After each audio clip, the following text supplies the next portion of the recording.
Hi hello నమస్తే friends, welcome back to SS Kitchen. నేను మీ సౌజన్య. ఈరోజు నేను మీకు నాటుకోడి పులుసు ఎలా చేసుకోవాలో చేసి చూపించబోతున్నానండి. ముక్క గట్టిగా ఉండకుండా స్పైసీగా టేస్టీగా ఉండేలాగా చాలా ఈజీగా చేసుకోవచ్చండి.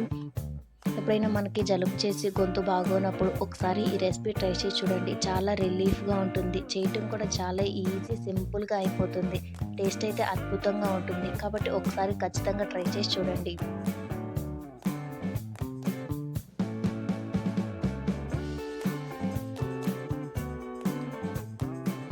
ఇప్పుడు లేట్ చేయకుండా ప్రాసెస్లోకి వెళ్ళిపోదాం. ఇప్పుడు 1 కేజీ నాటుకోడిని తీసుకుని కొంచెం పసుపు ఉప్పు వేసి శుభ్రంగా కడుక్కొని పక్కన పెట్టుకోండి. ఇప్పుడు స్టవ్ ఆన్ చేసి కుక్కర్ని పెట్టుకుని నాటుకోడిని ఎప్పుడైనా కుక్కర్లోనే వండుకోండి, అప్పుడే మనకి ముక్క మెత్తగా ఉడుకుతుంది. ఇప్పుడు 5 టేబుల్ స్పూన్ ఆయిల్ వేసి హీట్ చేసుకోండి. ఆయిల్ ఎక్కువగా వేసుకోండి, అప్పుడే మనకి కర్రీ స్మెల్ రాకుండా ఉంటుంది.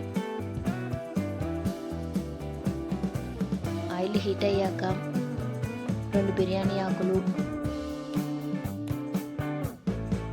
ఒక మరాఠీ మొగ్గ, ఒక స్టార్ పువ్వు, ఒక ఇంచు దాల్చిన చెక్క, 4 లవంగాయలు వేసుకుని ఒక 2 మినిట్స్ ఫ్రై చేసుకోండి.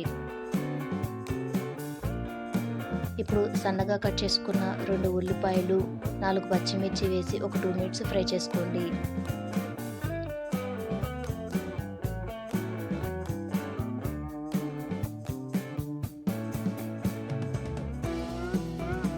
ఇప్పుడు 1/2 టేబుల్ స్పూన్ పసుపు, 2.5 స్పూన్ల అల్లం వెల్లుల్లి పేస్ట్ వేసి పచ్చివాసన పోయేంత వరకు ఫ్రై చేసుకోండి.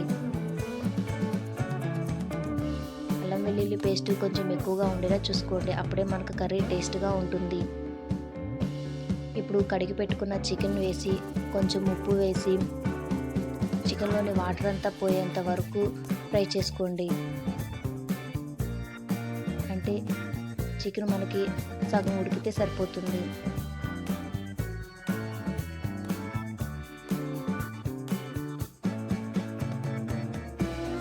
చికెన్లోని వాటర్ అంతా పోయి ఆయిల్ పైకి తెలియేంత వరకు ఫ్రై చేసుకోండి, అప్పుడే మనకి కర్రీ స్మెల్ రాకుండా ఉంటుంది.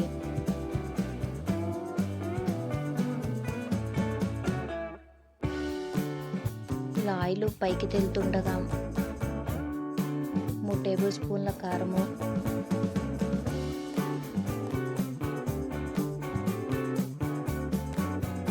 1/2 టేబుల్ స్పూన్ జీలకర్ర పొడి,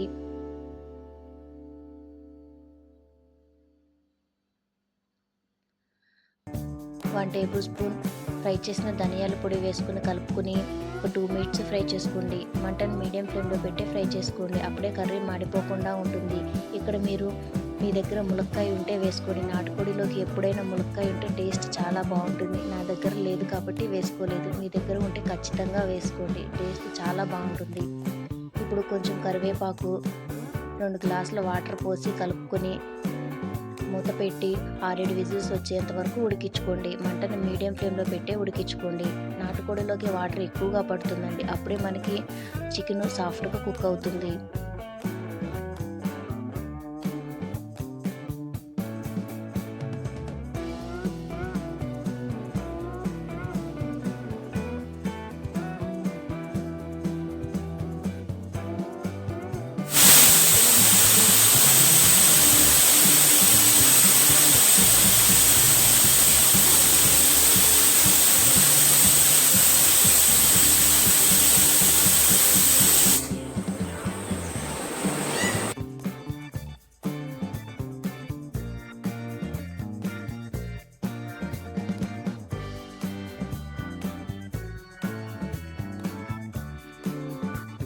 ఇలా ఉడికించుకున్నాక ఆవిరంతా పోయిన తర్వాత మూత తీసేసుకుని, ఒకవేళ మీకు చికెన్ ఉడకపోతే మళ్ళీ మూత పెట్టి ఒక 2 విజిల్స్ వచ్చేంత వరకు ఉడికించుకోండి.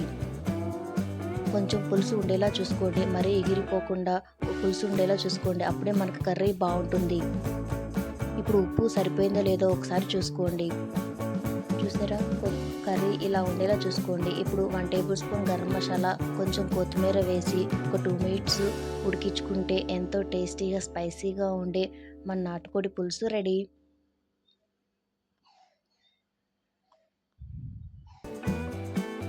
ఇంతేనండి, ఇలా రెడీ అయిన కర్రీని గారెల్లోకి కానీ, చపాతీలోకి కానీ, రోటీలోకి కానీ, రైస్లో తింటే ఎంతో టేస్టీగా ఉంటుంది.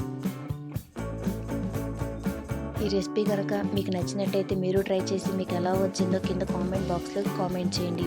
ఈ వీడియో మీకు నచ్చినట్టయితే లైక్ చేయండి, షేర్ చేయండి, సబ్స్క్రైబ్ చేయడం మాత్రం మర్చిపోకండి. Okay, thank you friends, bye.